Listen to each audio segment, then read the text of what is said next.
এবার চলুন, the right of women as a mother, মা রূপে নারীর কি সম্মান, এটাকে সংক্ষিপ্ত আলোচনা করে নি।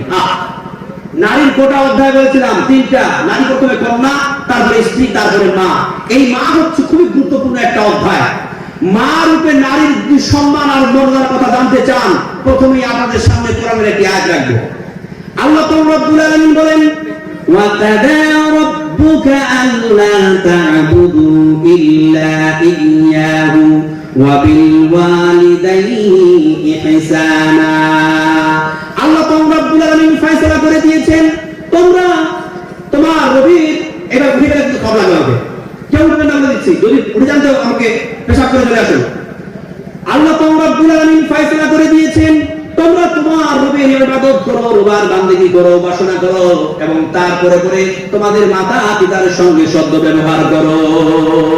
ইন্না ইয়াবলুগান্না ইনদাকাল কিবারা আহাদুহুমা আও কিলাহুমা ফালা তাকুল লাহুমা ওয়া কুল লাহুমা কাওলান কারীমা। সরকারে বলছে, মন দিয়ে শুনুন, যদি তোমার মাতা পিতা তোমার জীবদ্দশায় বার্ধক্যে উপনীত হয়, তাহলে তুমি তোমার মাকে রূপ শব্দটি বলবে না, তোমার মাকে ঝিড়িক মেরে কথা বলবে না।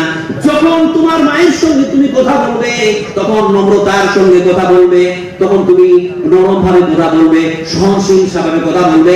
তোমার মাকে তুমি ধমক দিবে না। আমার মুসলমান ভাইরা, অ্যাটেনশন প্লিজ, শ্রোতাদের বলবো একটু মনোযোগে শুনুন।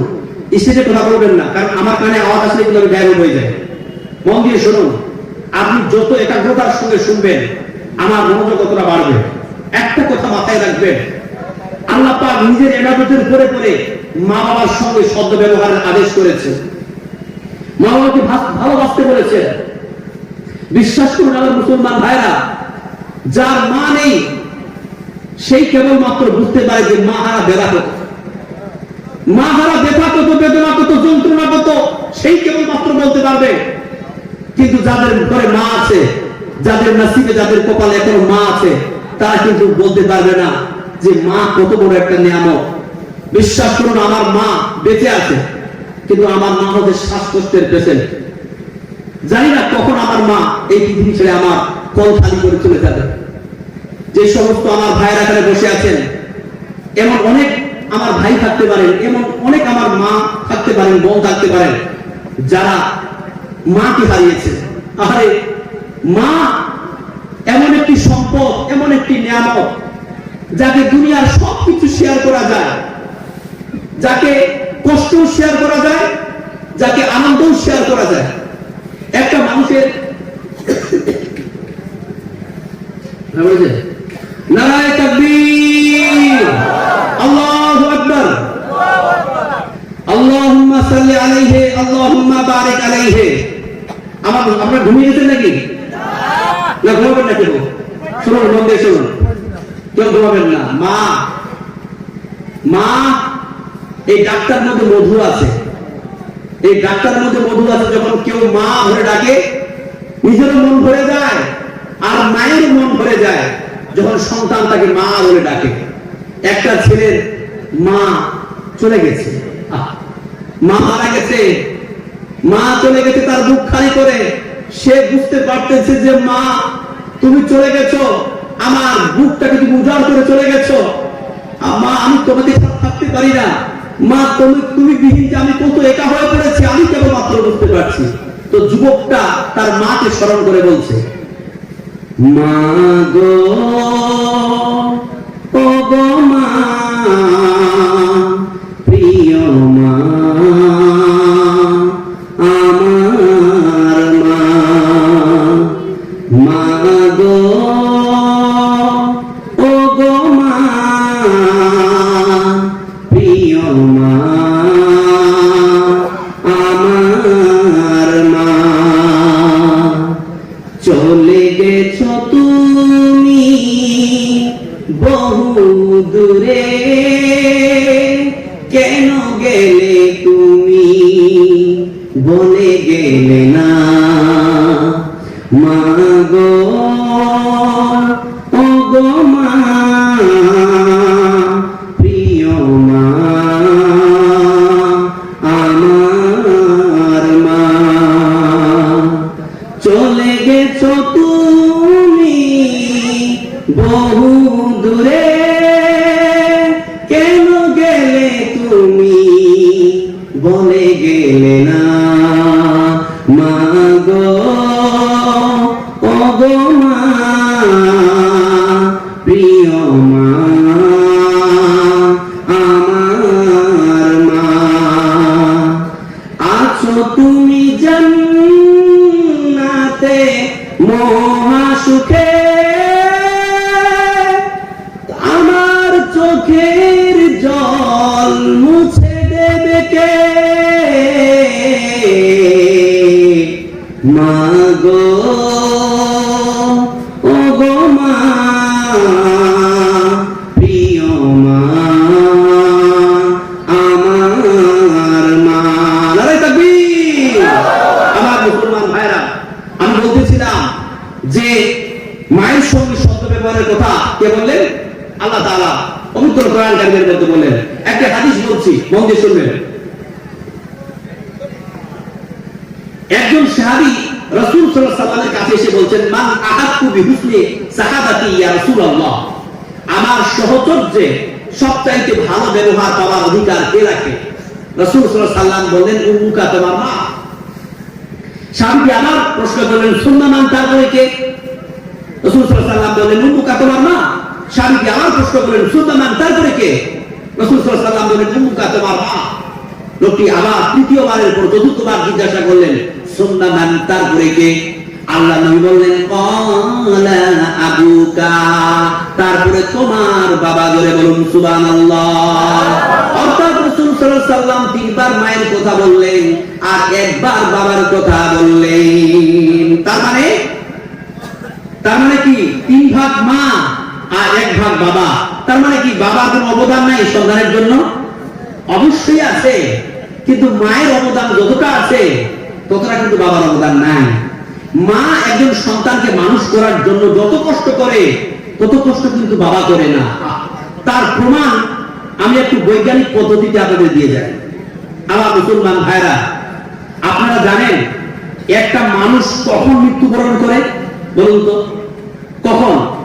যখন একজন মানুষ 45 দিন অর্থাৎ 45 দিন 45 দিন ব্যথা যখন কোন একটা মানুষ অনুভব করে বা ব্যথা পায়, তখন মানুষটা অন দ্য স্পট মারা যায়। কত বললাম? মন দিয়ে শুনুন। 45 দিন ব্যথা মাপার যন্ত্রটির নাম হচ্ছে ডেল। যখন কোন মানুষকে গুলি মারতেছে, বন্দুকের গুলি মারছে, তালোয়ার মারছে, কোরআন বাড়ি মারছে, ইতিহাস বাড়ি মারছে, বাড়ি মারতে মারতে মারতে মারতে যখন ওই মানুষটার মধ্যে 45 দিন ব্যথা সে পেয়ে নিবে, তখন লোকটা মৃত্যুবরণ করবে। তোমরা বলবেন না? তাহলে একটা মানুষ 45 দিনের উপরে যখনই সে 46 দিন ব্যথা পেয়ে যাবে, তখনই সে লোকটা মারা যাবে। এবার শুনুন মেডিকেল সায়েন্স আমাদেরকে কি বলছে। একজন মা যখন সন্তান জন্ম দেয়, তখন মা সন্তান জন্ম দেওয়ার সময় ওই মাটা 75 দিন অর্থাৎ 75 দিন ব্যথা সহ্য করে। ধরে বলুন সুবহানাল্লাহ। একটা মানুষ 45 দিন ব্যথা পেলে মরে যাওয়ার কথা ছিল, কিন্তু একজন মা যখন সন্তান জন্ম দেয় তখন সে 75 দিন ব্যথা পায়, তবু কিন্তু ওই মা মৃত্যুবরণ করে না। এটা কার দয়া? বলুন কার দয়া? আল্লাহর দয়া, আল্লাহর রহমত কাজ করে। তার একটা নমুনা বলতেছি। একটা পেশেন্টকে মানে একজন মাকে এক ডক্টরের কাছে নিয়ে আসা হয়েছে। একটু মন দিয়ে শুনবেন। ডক্টর তখন নার্সদেরকে বলছে, ও নার্সেরা শোনো, তোমরা এই মাকে শক্ত করে মজবুত করে ধরে বসো। কেন? কারণ এই মাটা এখন সন্তান প্রসব করবে, আর সন্তান যখন সে প্রসব করবে ওই মা তখন 75 দিন ব্যথা পাবে। মা তখন ব্যথার সাথে ছটফট ছটফট করবে। কখনো কখনো এমন হতে পারে যে কোনো মা ব্যথা জ্বালা সহ্য না করতে পেরে নিজেই তার নিজের জীবন দিতে যাবে। অতএব হাত আর পা গুলো শক্ত করে ধরে রাখো। বাস, কি হলো? সন্তান জন্ম হয়ে গেল। সন্তান জন্ম যখন হচ্ছে আর কি, তখন মেয়েটা ছটফট ছটফট ছটফট করছে, বলছে আল্লাহ আর সহ্য করতে পারছি না, আল্লাহ আর সহ্য করতে পারছি না, এত ব্যথা, এত জ্বালা, এত আল্লাহ তুমি আমাকে নিয়ে যাও, আল্লাহ তুমি আমাকে মেরে ফেলো, আর বাঁচতে চাই না আল্লাহ, আর সুস্থ করতে পারছি না আল্লাহ, এইরকম করে কান্না করতেছে। ডক্টর দেখে আসে, সন্তান জন্ম হয়ে গেল। তখন ডক্টর ওই মায়ের কাছে এসে বলছে যে মা, how are you feeling better now? আপনি কি এখন ভালো অনুভব করতেছেন? তখন মা বলছে yes I am feeling better now, আমি তো খুব ভালো অনুভব করতেছি। ডাক্তার তো অবাক, কি ব্যাপার মা, আপনি যখন সন্তান জন্ম দিচ্ছিলেন তখন আপনি এত ছটফট ছটফট ছটফট করতেছিলেন, মনে হচ্ছে আপনি নিজে নিজের জীবন দিয়ে দিবেন নাকি, আর এখন আপনার মুখে কি সুন্দর একটা হাসি, আর আপনি বলছেন I am feeling better now, আমি খুব ভালো আছি, এটা কি করে সম্ভব? মা তখন বলে ডাক্তার শোনো, যখন আমি সন্তান জন্ম দিচ্ছিলাম তখন আমার এমনটাই মনে হচ্ছিল, আমার এত ব্যথা হচ্ছিল, এত কষ্ট হচ্ছিল, মনে হচ্ছিল আমার জান আমি নিজেই দিয়ে দেব। কিন্তু যখন আমি সন্তান জন্ম দিয়ে দিলাম, আমার এই দুই চোখ আমার সন্তানের উপরে গিয়ে পড়লো, তখন সঙ্গে সঙ্গে আমার সন্তানের প্রতি মায়া, মমতা, ভালোবাসার পারাবার এমন ভাবে উঠলে উঠলো যে আমি আমার পূর্বের সমস্ত ব্যথা যন্ত্রণাকে ভুলে গেলাম। বলে বলুন সুবহানাল্লাহ। ওই জন্য ডাক্তাররা কি করে জানেন, সন্তান জন্ম হওয়া মাত্রই সন্তানের একটা মুখ প্রথমে তার মাকে দেখিয়ে দেয়, দেয় কি দেয় না? এটা একটা কারণ। আর এখন যদি বলেন যে বন্ধু সাহেব আপনাকে গল্প দিয়ে গেলেন, আপনার গল্পের সাথে কোনো ম্যাচ করলো না, এটা হতে পারে বর্তমান দৃষ্টিতে, কারণ বর্তমানের মা বাবারা কিন্তু সন্তান জন্ম দিতে গিয়ে কষ্ট পায় না। কারণ জানেন, কারণ আগে পদ্ধতি ছিল একটাই, সন্তান জন্মের পদ্ধতি করা ছিল একটা, প্রসব মাধ্যম, যেটাকে আমরা নরমাল ডেলিভারি বলে থাকি। কিন্তু এখন বিজ্ঞান আপডেট হয়েছে, বিজ্ঞান ডেভেলপ করেছে, যার জন্য একটা নতুন সিস্টেম তৈরি হয়েছে, যেটাকে এমার্জেন্সি মাধ্যম বলা হচ্ছে, সিজার, তাই না? পেটটা কেটে বের করে দিল। আমি আমার ওয়াইফের কথা বলি, আমার গত 2 মাস আগে আমার বাচ্চা হয়েছে, আমার ওয়াইফ। তো আমার ওয়াইফ আমাকে গল্প শোনাচ্ছে কিভাবে, যে আমি শুয়ে আছি, আমার এখানে বুকের মাঝখানে একটা কাপড় দেওয়া আছে, একটু মনে হলো কি যেন করতেছে তারা, হঠাৎ করে বাচ্চাটা বের করে দেখাচ্ছে, এরকম বাচ্চা, আমি বুঝতেই পারলাম না বাচ্চা কি হলো। চিন্তা করতে পারেন সিজারটা কতটা সহজ। এই সিজার এসে মা বোনদেরকে আসান করে দিয়েছে। নইলে আগেকার মায়েরা সন্তান জন্ম দেওয়ার সময় কত যে ভয় পেয়েছে, আজকালকার মেয়েরা কিন্তু যখন হসপিটালে যায়, নার্সিং হোমে যায়, তারা হাসতে হাসতে যায়, খেলতে খেলতে যায়, কারণ তারা জানে যে সিরিয়াস হয়ে গেলে তো আমার পেট কেটে দিবে, অসুবিধা কোথায়, আমার টেনশন আছে। আর সিজারে ডাক্তাররা এমন গ্যারান্টি দিচ্ছে, পারি না, মেয়ে হাসছে খেলছে, কিন্তু বিশ্বাস করবেন না, আগেকার মায়েরা বড় আতঙ্কে থাকতো, বড় কষ্টে থাকতো। এমনও দেখা গেছে যে কোনো মেয়ে সন্তান জন্ম দেওয়ার আগে তার স্বামীর কাছে গিয়ে বলেছে, স্বামী তুমি আমার মাফ করে দিও, যদি কোনো ভুল ত্রুটি হয়ে থাকে মাফ করে দিও, জানি না সন্তান জন্ম দিতে গিয়ে আর পৃথিবীতে দেখতে পাবো কি পাবো না, আমি পৃথিবীতে থাকবো কি থাকবো না। একটা মায়ের কথা বলি, একটা মা যে জানতো যে সে সন্তান নিতে পারবে না, 11 বছর পর সে রিস্ক নিয়েছে সন্তান নেওয়ার জন্য। ডাক্তার সবটুকু প্রচেষ্টা চালিয়ে দেখলো যে সন্তান অথবা মা দুইয়ের মধ্যে থেকে একজনকে বাঁচানো যাবে, দুজনকে বাঁচানো সম্ভব নয়। তখন সে ডক্টর মনে মনে ভাবলো যেটা আমি কাকে বলি। তখন সে চিন্তা করে এটাই সিদ্ধান্ত দিল যে কথাটা আমি সর্বপ্রথম আমার ওই পেশেন্টকেই বলবো। তখন তিনি গিয়ে পেশেন্টকে বললেন, অর্থাৎ মাকে বললেন, মা ওই আমরা দুজনকে বাঁচাতে পারতেছি না, হয় আপনাকে বাঁচতে হবে, না হয় আপনার সন্তানকে বাঁচতে হবে। তখন মা নিঃস্বার্থের মতো বলে যে আমি নিভে যেতে চাই, আমি আমার সন্তানকে আলো দিতে চাই। বাচ্চা হয়ে গেল, সন্তান, বাচ্চার পর সন্তানটাকে মা মুখের কাছে টেনে নিলেন।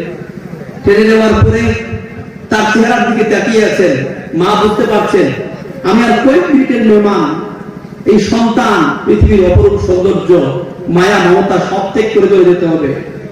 মা তখন মুখটাকে তার চেহারার কাছে নিয়ে গিয়ে হালকা একটা ছোঁয়া দিল, একটা চুমু খেল, এবং 2 মিনিট পরে চিরদিনের জন্য মা তার চোখ দুটোকে বন্ধ করে দিল। এই 2 মিনিটের সার্থক জীবন মায়ের কাছে তার পুরোটা জীবন হার মানিয়ে দিল। এই হচ্ছে মা। জোরে বলুন সুবহানাল্লাহ। সুতরাং মাকে কোনোদিন কষ্ট দেবেন না, মাকে কোনোদিন যন্ত্রণা দেবেন না। এই ছোট্ট একটা মায়ের আলোচনার উপর দিয়ে আমি আপনাদেরকে এটাই মেসেজ দিতে চাই যে মাকে কোনোদিন কষ্ট দেবেন না। আপনারা জানেন যে কোরআনের পরে কোন কিতাবটার দরজা, সেটা হচ্ছে কি বুখারী শরীফের দরজা, তাই না? বুখারী শরীফের রচয়িতাকে ইমাম বুখারী রাহমাতুল্লাহ আলাইহি। ইমাম বুখারী রাহমাতুল্লাহ আলাইহি একটা ঘরের মধ্যে তিনি রিসার্চ করছেন, গবেষণা করতেছেন। হঠাৎ করে তার সামনে একটা হাদিস চলে আসলো, ফাইনাল জান্নাতা তাহতা আকদামিল উম্মাহাত, নিশ্চয়ই তোমার জান্নাত তোমার মায়ের দু পায়ের নিচে। ধরে বলুন সুবহানাল্লাহ। যখনই ইমাম বুখারী রাহমাতুল্লাহ আলাইহি এই হাদিসটাকে পেলেন, সঙ্গে সঙ্গে তিনি তার রুম থেকে বেরিয়ে মায়ের রুমের দিকে চলতে শুরু করলেন। সেই সময় তার মা বৃদ্ধ হয়ে গেছিল। বৃদ্ধা মা তার পাশের রুমে শুয়ে আছেন, ঘুমিয়ে আছেন। ইমাম বুখারী রাহমাতুল্লাহ আলাইহি কিতাবটাকে বন্ধ করে ধীরে ধীরে তিনি তার মায়ের রুমের দিকে গেলেন। যাওয়ার পরে তিনি তার মায়ের পা গুলোর দিকে বারবার দেখতেছেন আর হাদিসের কথাটা মনে করতেছেন। আবার হাদিস বলল, ফাইনাল জান্নাতা তাহতা আকদামিল উম্মাহাত, নিশ্চয়ই তোমার জান্নাত তোমার মায়ের দু পায়ের নিচে। ইমাম বুখারী রাহমাতুল্লাহ আলাইহি ধীরে ধীরে মায়ের পদতলের দিকে গেলেন, পায়ের দিকে গেলেন। মায়ের পায়ের তলাটাকে জিভ দিয়ে চাটতে শুরু করলেন। ইমাম বুখারীর মা হঠাৎ করে চোখটা খুলে দিয়ে বলছে, ছি ছি ছি বেটা, তুমি কি করতেছো? আমার পায়ে নোংরা থাকতে পারে, তুমি কি করে তুমি তোমার জিহ্বা দিয়ে আমার পা চাটতেছো? পাটাকে ইমাম বুখারীর মা টেনে নিলেন। ইমাম বুখারী বলে, মা তুমি পা টানো না, আমি তোমার পায়ে চুমু দিচ্ছি না, বরং আমি আমার জান্নাতকে চুমু দিচ্ছি। জোরে বলুন সুবহানাল্লাহ। মা এই মাত্র আমি হাদিস পেলাম, আল্লাহর নবী বলেছেন, ফাইনাল জান্নাতা তাহতা আকদামিল উম্মাহাত, নিশ্চয়ই তোমার জান্নাত তোমার মায়ের দু পায়ের নিচে। নারায়ে তাকবীর। মা তখন আল্লাহর কাছে হাত তুলে বলল, আল্লাহ, এই আমার সন্তান ইমাম বুখারী, আল্লাহ গো, আমার মা আমার সন্তান আমাকে আজ যা সম্মান দিল, আল্লাহ তুমি এই পৃথিবীর সর্বশ্রেষ্ঠ ব্যক্তি হিসাবে, সর্বশ্রেষ্ঠ মুহাদ্দিস হিসাবে তুমি কবুল করে নিও। আল্লাহ মায়ের দোয়া কবুল করে নেয়, কবুল করে নেয়। লক্ষ্য করে দেখুন, ইমাম বুখারী পৃথিবীর সবচাইতে শ্রেষ্ঠ মুহাদ্দিস হয়ে গেছে, তার কিতাবের নাম বুখারী শরীফ। যাই তাই কিনা? এদিকে ভাই, এদিকে প্লিজ, আপনারা কেউ উঠবেন না। দেখুন একটা